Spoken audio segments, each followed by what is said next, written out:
and then that way you know the rules. If you want to say something, just unmute yourself.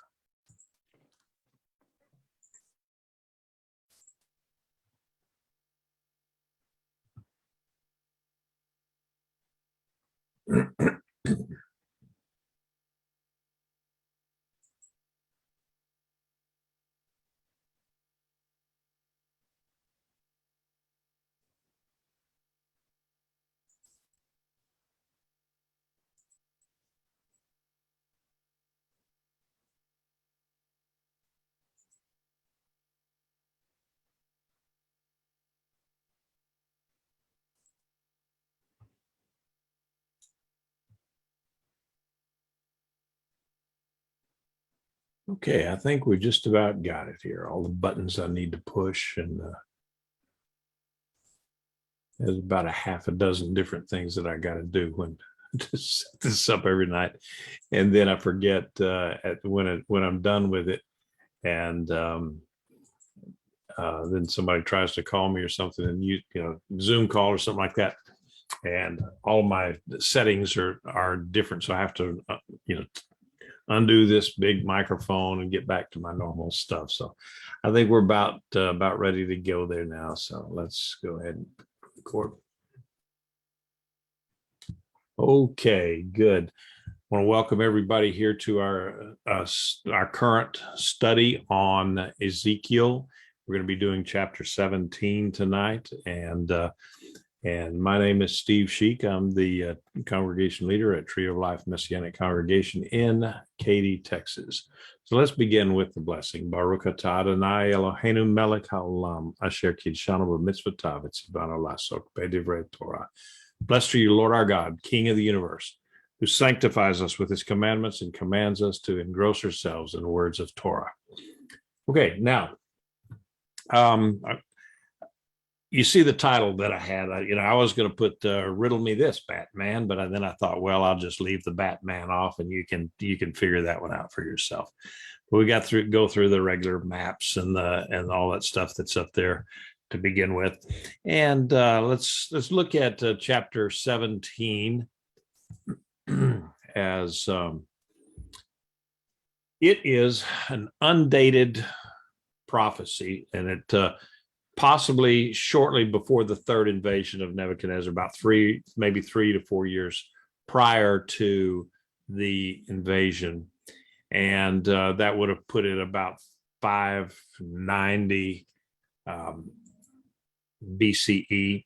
And there's 6 parts to the prophecy.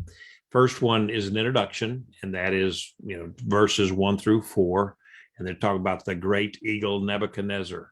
And then the second section is there's a new seed planted and it grows into a vine. The third is then there's a second great eagle, and that is the Pharaoh Hophra, and the vine roots extend their leaves and the shoots extend toward this Pharaoh. And then the fourth one there is the vine is denounced and it withers away. And then the fifth is the interpretation of the parable of this prophetic parable. And then number 6, 22 to 24, is talking about God's promise, and he's going to restore Israel to being a nation again. Although it will never reach the level that it had when Solomon was reigning. So let's go ahead. Before we get going, any comments or questions so far that you might have had left over from last week, or when you're reading chapter 17 this week, that you're going, things that make you want to go, Okay, any comments or questions? All right, then let's get going. This lesson tonight will probably be a little bit shorter because it was awkward. The lesson is maybe not a full hour, but if I added on that second chapter of chapter 18, then it would have been way too long and I'd have to really rush and so forth. So I decided we're just going to do one chapter tonight. And by the way, while I'm thinking about it, there will be no class next week because I will be presenting a Passover Seder for a Christian church here in Katy. And so that will obviously take up all of that time, but we will be back on the 17th, and so that we'll be able to do it then. Okay. And I'm glad we're not going to rush through it. Okay, good enough. All right, what I've got here is a map that shows the extent of the nation of Judah, as it were. You can say it's not really that big when you consider. Well, I mean, whoops. Let's see, where did it go? You got Jerusalem up here, Jericho, Bethel, and so all of this area over here is the Philistines and that area that Ashdod, Ashkelon, Gaza, all of that area, that's not Judah. All of this way up to the north, that had been Israel, the 10 northern tribes, and then of course that has gone away. And so this is actually all that remained of the former glory of Israel, the whole nation, united nation of Israel under Solomon. And so just to kind of give you a feel for the decline of the nation of Israel under Solomon and the ensuing 500 years from that time, 400 years from that time, was really stark. They declined greatly. And so let's go ahead with the scriptures here. Starting in verse 1, the word of Adonai came to me, saying, Son of man, propose a riddle and tell a parable to the house of Israel. Say, thus says Adonai Elohim, a great eagle with large wings and broad wings full of feathers, which had various colors, came to Lebanon and took hold of the top of the cedar. And he plucked off its topmost twigs, carried them to the land of trade, and set it in a city of merchants. Now, okay, so the Lord directed Ezekiel to present this riddle. Now, it's kind of undated, so we're sort of guessing as to when it actually took place, but we think it was probably about the year 590 BCE, which would have been about 4 years before the destruction of Jerusalem by Nebuchadnezzar.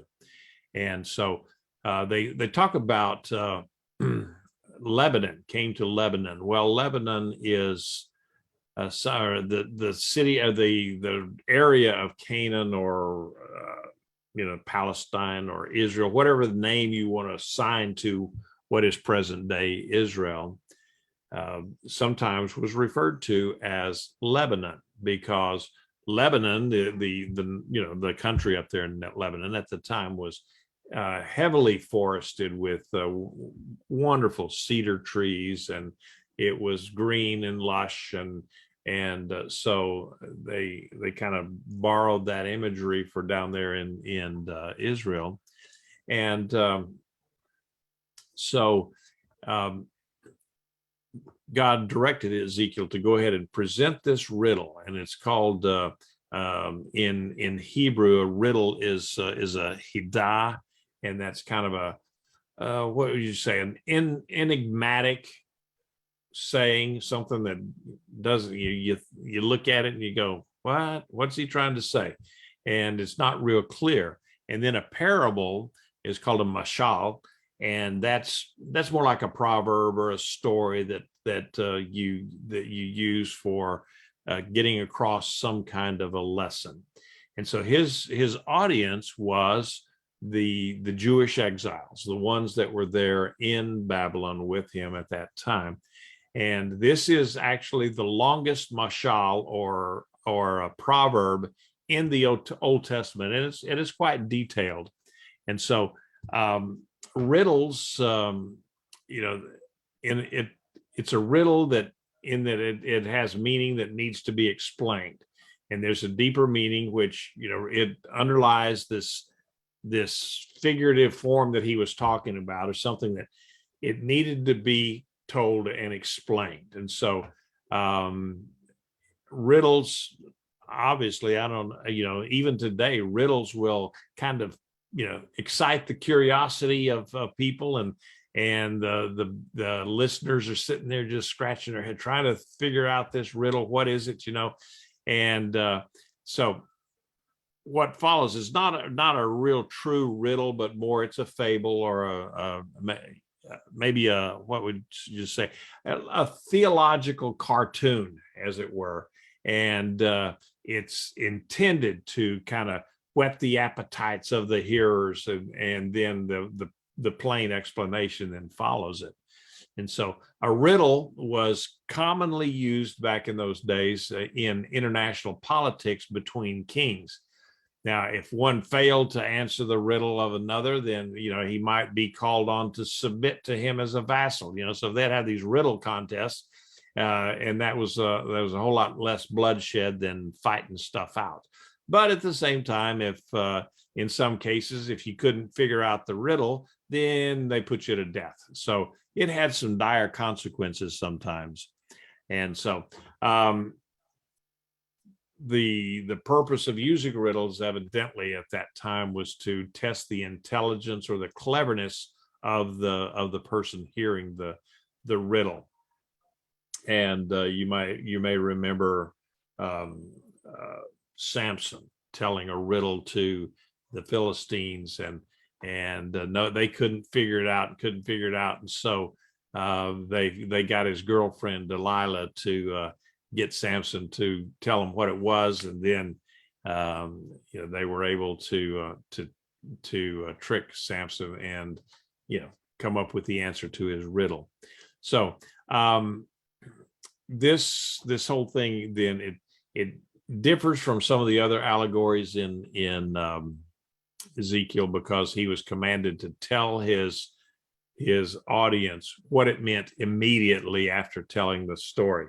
He tells the story and he says, and this is what it means. So it's just a little bit different. So going ahead, and there's a picture of an eagle with a whole bunch of stuff that he's grabbing, the top of a cedar tree. I don't know if it's the top of a cedar tree or not. I looked and I found this eagle with a whole bunch of stuff that he's pulling up there, and I thought that would be a whole lot more acceptable to have an eagle picking up all this foliage here rather than an eagle picking up somebody's poodle. So but eagles will go and grab these things, and then to make their nest with. I saw several pictures of eagles picking up tree limbs and things like that to make their huge nests. All right, then he took some of the and here's some of the explanation for that. We'll talk a little bit more about the eagle. Nebuchadnezzar, that's the eagle, and he would take all of the wealthy and the educated people of Judah back to Babylon. And then that was when Jehoiakim, the king of Israel, or of Judah, was taken. That was in 597. And so we'll talk a little bit more about that in a minute. And we know that this stuff is you can read that just as plain as day on this tablet here called the Babylonian Chronicles, how that it tells the story of the conquest of Jerusalem, and it's quite interesting, and it actually gives dates and times for that, or the dates and the year and so forth. So it's good that they have a thing like this, because it just plays right into what the Bible says. And so people can't really say, that never happened, because here it is, called the Babylonian Chronicles. I don't know. Maybe some of you can read that. I can't. So anyway, let's go ahead then with verses 5. In this, let's see. Then he took some of the seed of the land and planted it in fruitful soil. He placed it beside the abundant waters. He set it like a willow twig. Then it sprouted and became a low spreading vine, with its branches turned toward him, but its roots grew under him. So it became a vine, produced branches, and sent out shoots. Now, in this riddle, it's a powerful, the powerful and impressive eagle. He comes to Lebanon, and he cut off or cropped off the top of one of the famous cedar trees of Lebanon. The cedars of Lebanon, they were famous, and the temple was actually, Solomon used a lot of the cedar trees to build the temple. And he carried these twigs to a land of the merchants in the seat of a city of traders.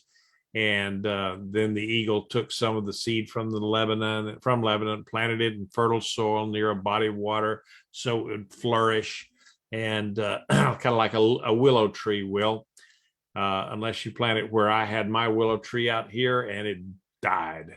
But anyway, this seed sprouted and became a low spreading vine. And it sent out branches upward toward the eagle, and the roots, of course, downward into the soil. And so we've already talked about how that Lebanon was an alternative name for that land, and it just emphasized beauty and fruitfulness. So the Lord evidently used it here because he wanted to develop the idea of a bird plucking the top off of a tree. And this was more typical in Lebanon than in Israel, because Lebanon had lots of cedar trees. Israel had very few. And so the idea and what this all means here is that, of course, the eagle is, I've said, Nebuchadnezzar. We'll talk a little bit more about that. And he takes Jehoiakim back to Babylon, where he lives in exile. And then he installs this another king, or another guy in there, Zedekiah, who was more pliant. He was a survivor. He was one of those kind of politicians that will say and do anything just to get ahead. And so that's appeared to be what Zedekiah was. And he did well for about 11 years. That as long as he paid tribute to Nebuchadnezzar in Babylon and did what he was told to do, he did okay. Jerusalem prospered. The people prospered. It was a decent existence. But at the same time, Nebuchadnezzar still had his ambitions, and so he went in there and he took a bunch of folks out of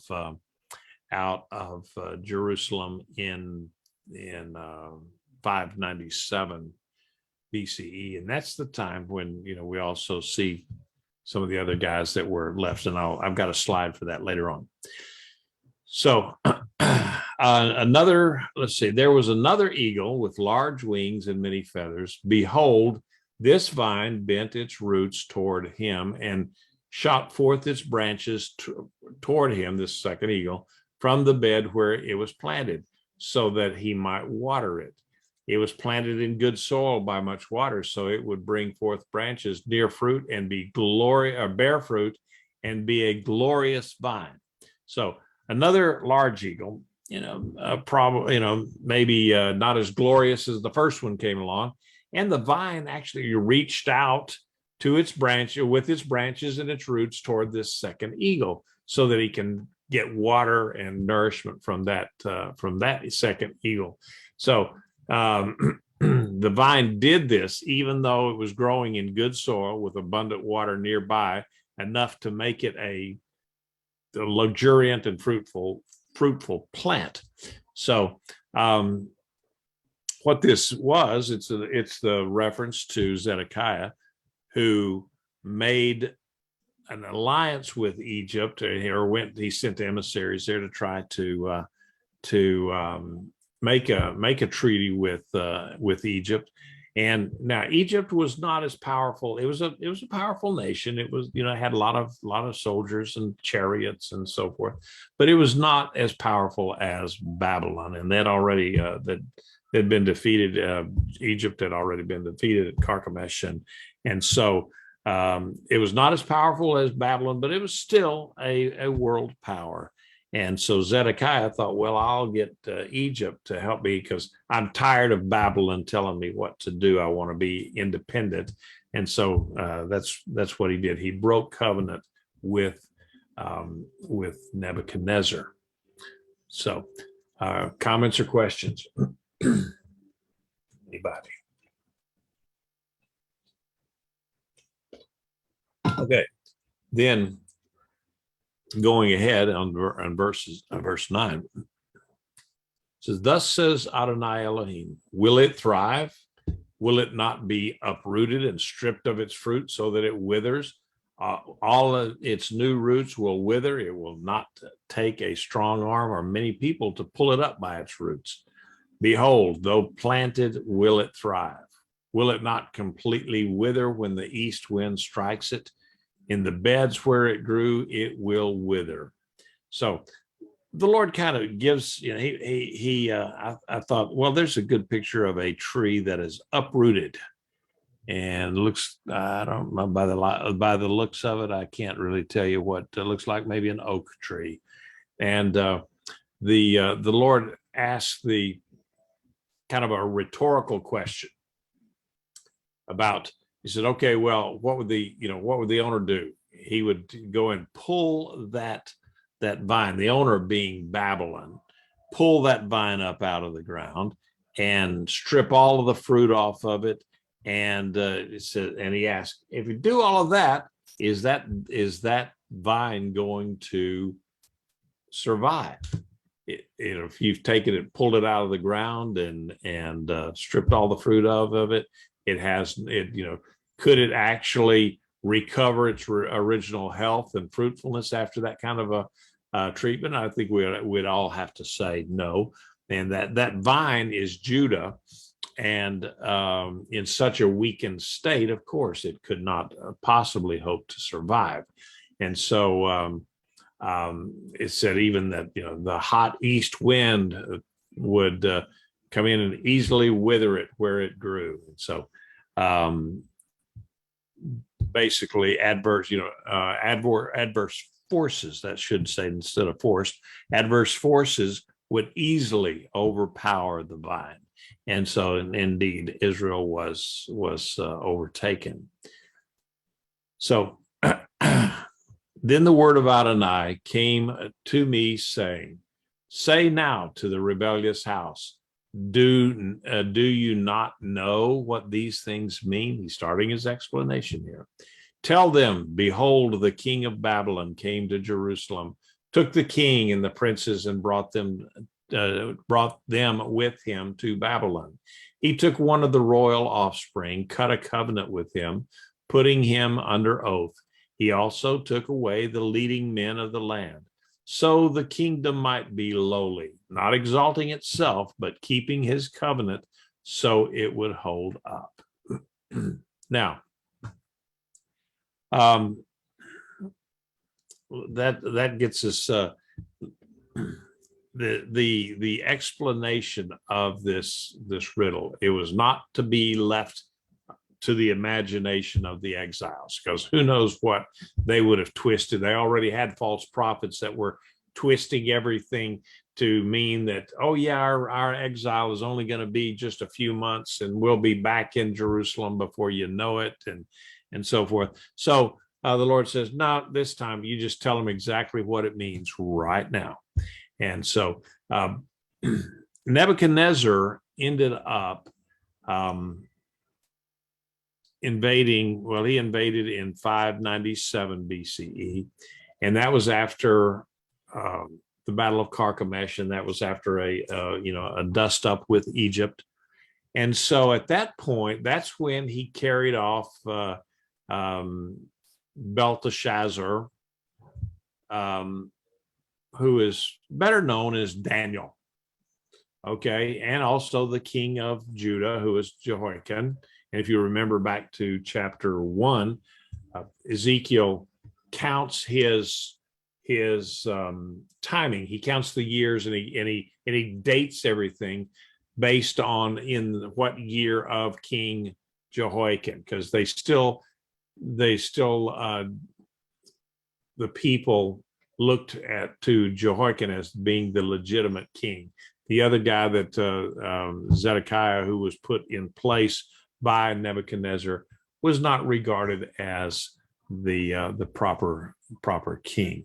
And so Daniel, Hananiah, Mishael, and Azariah went into captivity. Now, who are those guys? That's Shadrach, Meshach, and Abednego. All right. And so he put in this guy Zedekiah, who was still in the lineage of King David. So, there was still a Davidic king on the throne in Jerusalem. But the guy was a stooge. He was weak. He was a survivor, politician kind of a guy. And so that's why Nebuchadnezzar put him in place, because, okay, they got him a king, now their own king, but this guy will do what I tell him to do. And he did for about 11 years.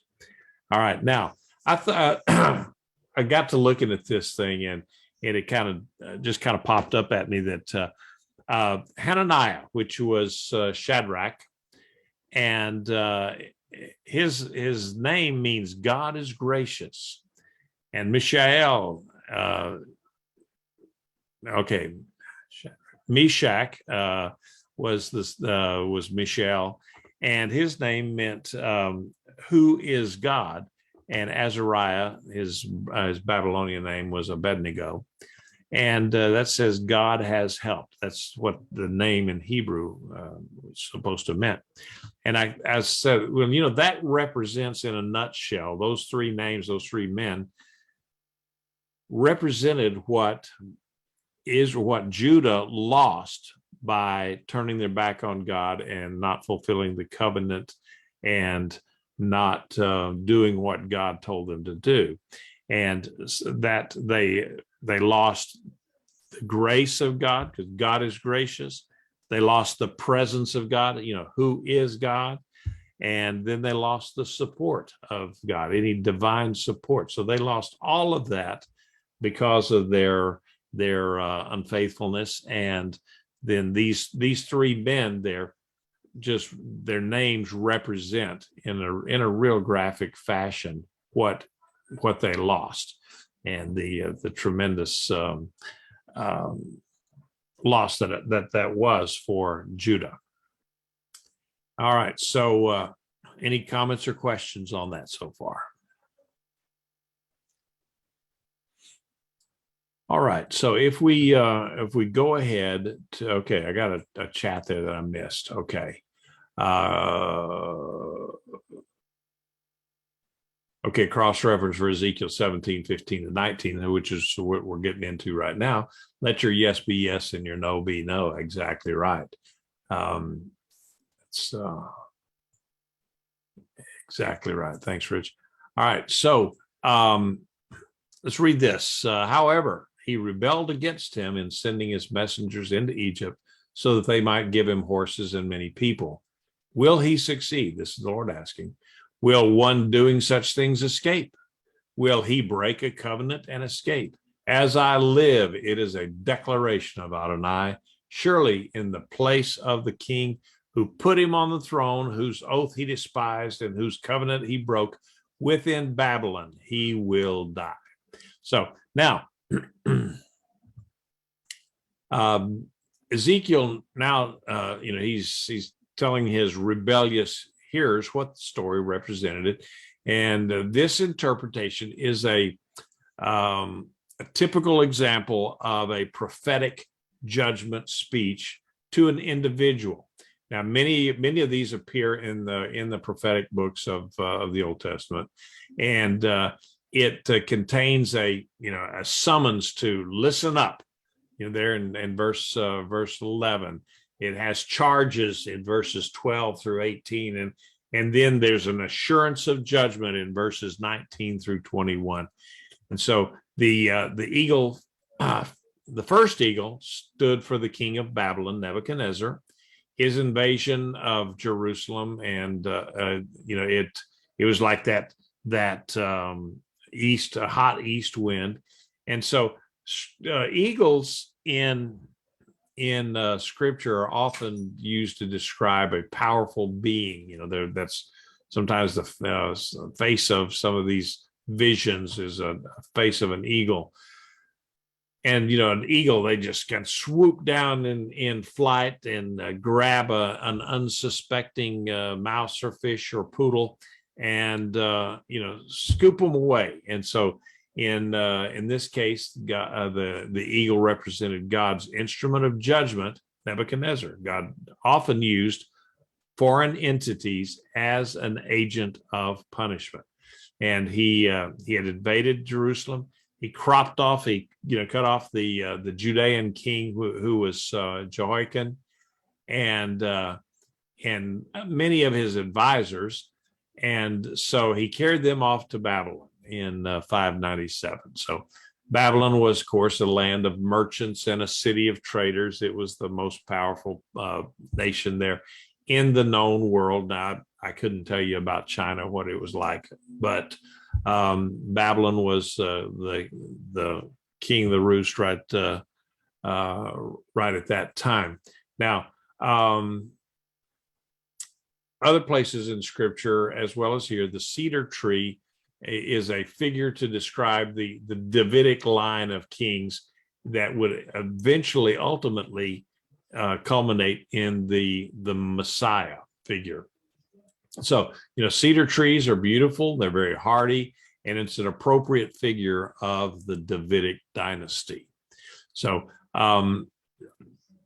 the Nebuchadnezzar set up another king as his vassal. That was Zedekiah, one of he was of a royal seed. In other words, he was in the lineage of David, and he put him there in Jerusalem, gave him support and whatever he needed, and even though he had deported a lot of the leadership and so forth, he didn't leave Zedekiah without any resources, but he didn't leave him enough resources for Zedekiah to get too far out of line.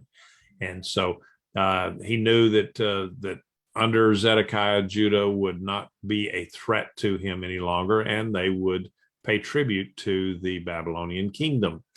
And so it said that Nebuchadnezzar made a binding contract or covenant with Zedekiah, obligating him to serve Babylon. And then, Zedekiah flourished for about 11 years. The vine's roots, as it were, remained under Israel right there. And but it grew. They started spreading the vines and so forth started spreading, and rather than looking toward the source of their prosperity, which was Babylon, they kind of looked over toward Egypt because they weren't satisfied. Zedekiah was not satisfied being a vassal king under Nebuchadnezzar. He wanted independence, and so they sent out emissaries down there to Egypt to enlist this military help, and that the Pharaoh at that point was a guy named Hophra, and he couldn't help Judah. I mean, he had already lost battle at Carchemish, and so he was really not, even though they were still powerful, he was not ready or willing to go back up there and engage Babylon again. But the very action of sending emissaries down there to try to negotiate with Hophra for aid and for arms and so forth was enough to break the treaty of the covenant with Nebuchadnezzar. So if this prophecy is in chronological order, and it seems likely that it was, Ezekiel delivered this prophecy somewhere between 592 and 591, something like that, BCE.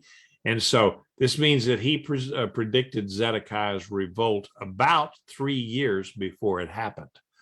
And for years, there had been a pro-Egyptian faction in the Jerusalem government that advocated seeking help from Egypt.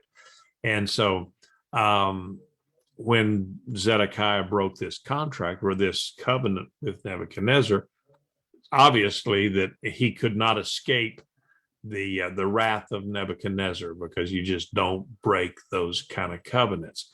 And so he had sworn to serve Nebuchadnezzar in the name of the God of Abraham, Isaac, and Jacob. And you can find that in 2 Chronicles 36:13. And so when he made that oath of allegiance to Nebuchadnezzar, he used the Lord's name as the guarantor of the treaty. So when Zedekiah then, as a consequence, when Zedekiah broke his oath to Nebuchadnezzar, he in effect broke a treaty with God, because he's put his hand on the Bible and said, I do solemnly swear that I'll be a good guy and work for Nebuchadnezzar, so help me God, the God of Abraham, Isaac, and Jacob. So then when he didn't do that, he was not only going against Nebuchadnezzar, he was also going against God Almighty. And so at this point, then he was 2 strikes and he was already out, because he went against Nebuchadnezzar, but mostly he went against God. So it's interesting to note that Nebuchadnezzar, the nasty old king from Babylon, kept his side of the covenant. He prospered Judah, and they lived an okay life. They had to pay tribute, of course, but there was peace and there was prosperity. So it was God's people that broke the covenant, while the pagan nation kept their side of it. Now, that's a heck of a picture there. And we see people all the time. We talk about people within congregations, churches, or organizations, that you'll see them carrying their Bibles under their arm, or they used to. Nobody carries Bibles anymore, because we all have 20 versions in our cell phone. But back in the day, you can see these people carrying these huge Bibles under their arm, and at the same time, their minds, their hearts, their allegiances were far away from God. And so you couldn't believe what they said, because they really weren't believable, as it were. And so on the other hand, you can look around and you can see businessmen who maybe they are not a believer in Yeshua. They're not godly at all in that regard, but they will keep their word. They have integrity. And so it's kind of a paradox there, that the believer in God had no integrity and morals, whereas the pagans then did exactly what they swore an oath, and they lived up to it. It's a sad commentary on the actions of Judah at that point. So, comments, questions, anybody? So, all right. Pastor Steve, yes, sir. It would make good sense for anyone who is a professing and possessing believer in our Lord Jesus Christ to always represent Jesus to those we encounter and deal with, that we are always representing the kingdom of God wherever we are. And so therefore, let our yes be yes and our no be no, because anything else is from the evil one. Absolutely. I mean, it's just one of those deals that if you're gonna say that you're a believer in Yeshua, then act like it. That is what actually profaning the name of God or taking God's name in vain really means. It's not what you say when you smash your thumb with a hammer. It is how you profess, how you live what you're professing. If you profess to believe to be a believer and a follower of Abraham, Isaac, the God of Abraham, Isaac, and Jacob, and then you live a duplicitous life and don't really hold that up, that is what is taking the name of God in vain, because you're saying, yes, I'm under his name, but then you don't live like it. So that is it's a good point. So when we live our lives, make sure that we live our lives above board, because where can you go once you've lost your integrity? There's no place that you can really easily regain your integrity once it's lost. So going ahead. Okay. Pharaoh with his mighty army and great throng will be of no help to him in war when ramps are cast up and siege towers erected to cut off many lives, since he has despised the oath by breaking the covenant. And behold, he had given his hand, yet did all these things. He will not escape. So Pharaoh would not be able to come to Zedekiah's aid when Nebuchadnezzar invaded and besieged Jerusalem.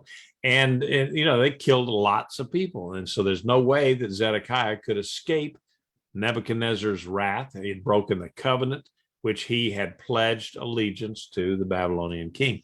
And so I got a picture here of possibly type of siege engines. Now these are supposedly Assyrians, but that would have only been 100 years, 150 years prior to this incident with Nebuchadnezzar. So I don't think the technology of siege engines had changed greatly, since the technology of siege engines were relatively the same all the way into the Middle Ages. Medieval times had the same kind of deal. Big tower, you push them up there and up to the city walls, and that's they try to breach the walls in that way. And so Egypt was not going to be any kind of a match at all for the Babylonians. They were not really willing to be defeated again after having been defeated relatively shortly before that at Carchemish. And so these oaths, the covenants, we talked about how those were they were sacrosanct even among the pagans. If you cut a covenant with a pagan king, then they would cut the animals in half, and you'd walk through the middle of the carcasses.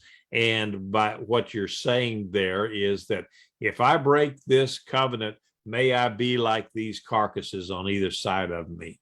And so that's that was the fine print in the covenants, that if I break this covenant, then I deserve to die. And so it was actually, you break those kind of covenants and it was met with death. So going ahead with verse 19. Therefore, thus says Adonai Elohim, as I live, surely I will bring on his head my oath. He swore an oath with God there, that he has despised, and my covenant that he has broken. So God took that personally. I mean, that was, he said, not only was that with Nebuchadnezzar, but he used my name to get there. So it's my oath and my covenant too. He says, I will spread my net over him, and he will be caught in my snare. Then I will bring him to Babylon and judge him there for his treachery that he committed against me. All the fugitives of all his armies will fall by the sword. Those that remain will be scattered to every wind. Then you will know that I, Adonai, have spoken. So the Lord promised that, okay, now here's, this idea of spreading a net to capture Zedekiah and his army. Well, that's a way of, you can capture animals that way. There's all sorts of pictures of, drop nets and things like that to catch animals. So that's what the reference is to that right there. But the Lord also promised, because Zedekiah had broken Israel's covenant with God, at the same time that he broke the covenant with Babylon, that he would pay the death penalty. He would pay the penalty. God would capture him like an animal in a net and bring him to Babylon and judge him there for his covenant unfaithfulness to God. His best soldiers would die, and the survivors of the siege would scatter. When this happened, everyone would know that it was God that ordained Jerusalem's destruction.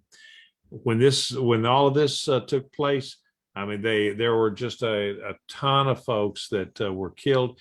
There were a few that escaped possibly with Jeremiah, and they went down to Egypt.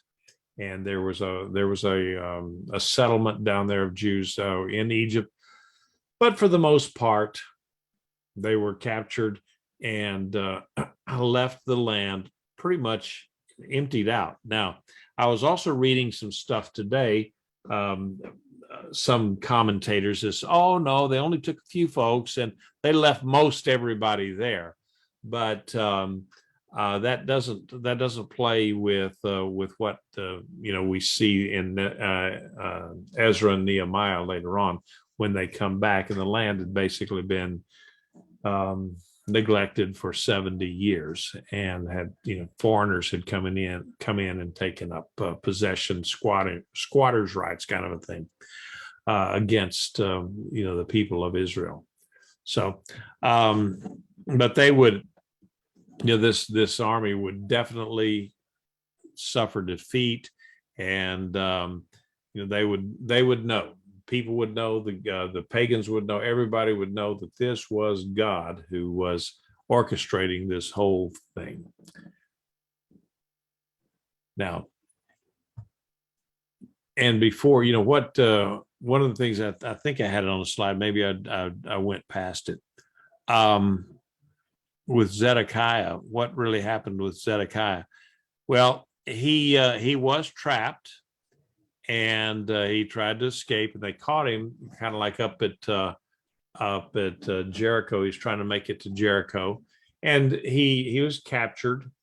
And then at that point, he was with his whole family, and so they held him up there, and they took and killed all of his sons right in front of him. He was forced to watch them, the Babylonians, kill all of his sons. And then that was the last thing that he ever saw, because at that point, then they gouged out his eyes and then took him to Babylon, where he lived in a prison. He was in a prison until he died. And so that was kind of a bad ending for a guy who could not keep his word. And so that's exactly what the Lord said he was going to do, and then he did it. So finishing off here, thus says Adonai Elohim, even I, will take from a sprig from the top of the lofty cedar. I will plant it. I will crop off a tender twig from the topmost of its young roots, and I will plant it on a tall and prominent mountain. I will plant it on Israel's high mountain. It will bring forth branches, bear fruit, and be a magnificent cedar. Birds of every kind will nest under it. They will nest in the shade of its branches. Then all the trees of the field will know that I, Adonai, have brought down the high tree, exalted the lowly tree, dried up the green tree, and made the dry tree flourish. I, Adonai, have spoken, and I will do it. So here it just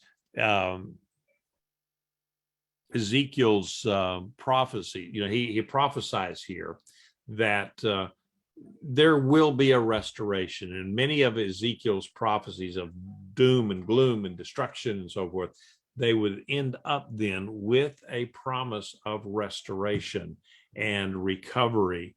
And so God never totally abandoned his children. He's never abandoned his children. He just disciplined the nation of Israel because they broke covenant with him.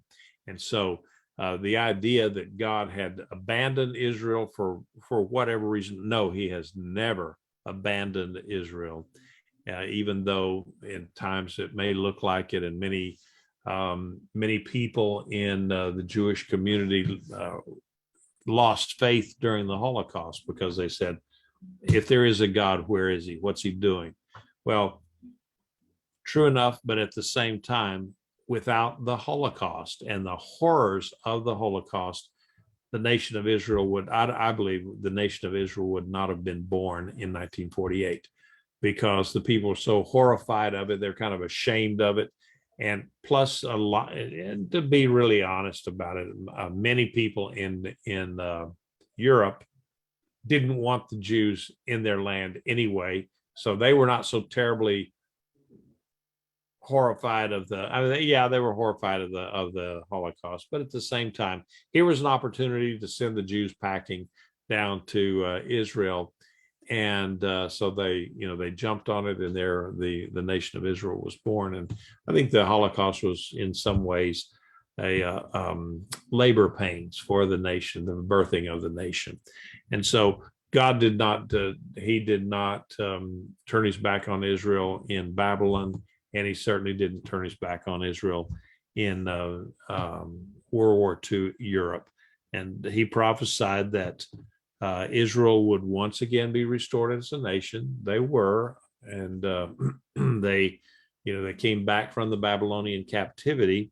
And it's interesting, though, that in the captivity of Babylon, the Jews actually did very well. They rose up into the upper echelons of government. Look how high Daniel got within the government, and many others did the same thing. They were seen as being very capable administrators, and so they were exalted within the Babylonian government. They were allowed to have their own communities and govern themselves, and they had their own schools and so forth. So Israel did quite well in the Babylonian captivity. And so they tell me that only about 20% of the Jews that were in Babylon went back to Israel at the end of the exile. Most everybody, 80% stayed right there where they were in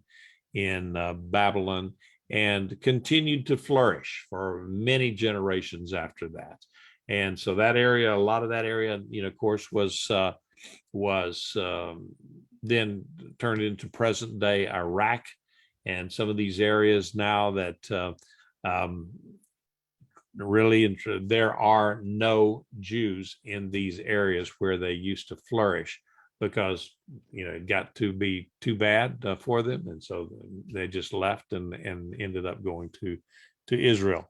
So Israel was restored, but they never again saw that peak of splendor under under King Solomon that they had, and even during the time when Herod the Great rebuilt the temple, and it was again even bigger than Solomon's temple and so forth.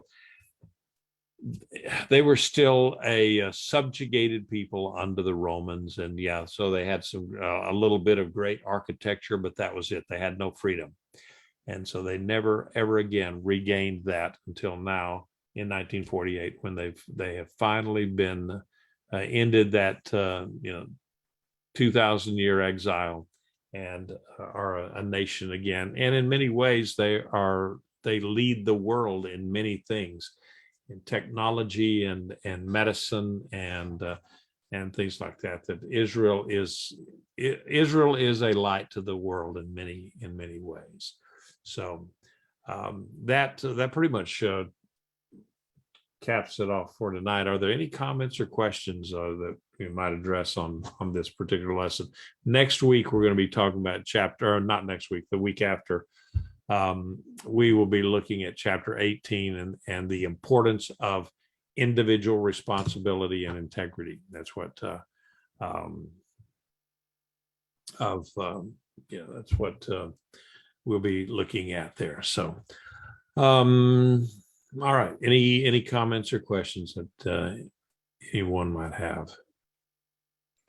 No, but thank you very much. I really enjoyed this. Well, thank you. I'm glad you Well, did I always do.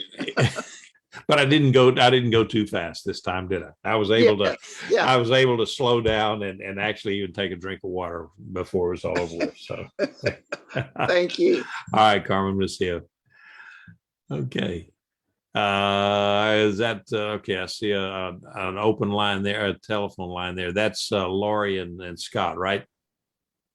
Yes. I have always somewhat avoided this book in the Bible because I never understood it. And I'm so excited about this because you are making so much sense of it and explaining so many things that were always just absolutely a bewilderment to me, and we're actually sitting here and we're having some food while we're listening to you. And I'm thinking, you're serving up the food that's making us hungry. I cannot wait to get to the next chapter. Well, good. Right. Good. When I was 12 years old, Ezekiel was the very first book that I started studying. So this is bringing to light, things that 12-year-olds don't understand. There you go. There you go. Well, I try to make it to where everybody can understand it. So, explain it so good even Lucy can understand it. That's there you go. All right, Rich, Yes. you had a comment. Yes, Rabbi. I just have a question. In verses 22 and 23, could the Lord be speaking forward to the time when he would bring forth his own son, Jesus? Because when I look at verse 23, it reminds me of Jesus telling the parable of the mustard seed in Matthew 13, 31 and 32.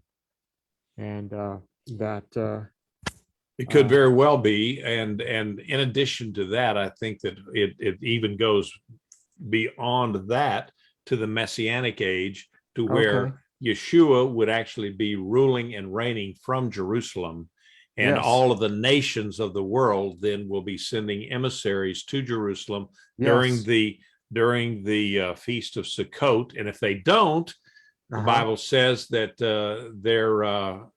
they would not have rain for a year. So what that means is that their economies would fail if they did not give proper recognition and obeisance to the Lord when he's reigning in Jerusalem. So yes, I think it is Yeshua. But it even looks further toward the Messianic age where he's ruling and reigning, and then all of the birds of every kind are going to rest under that tree of Yeshua.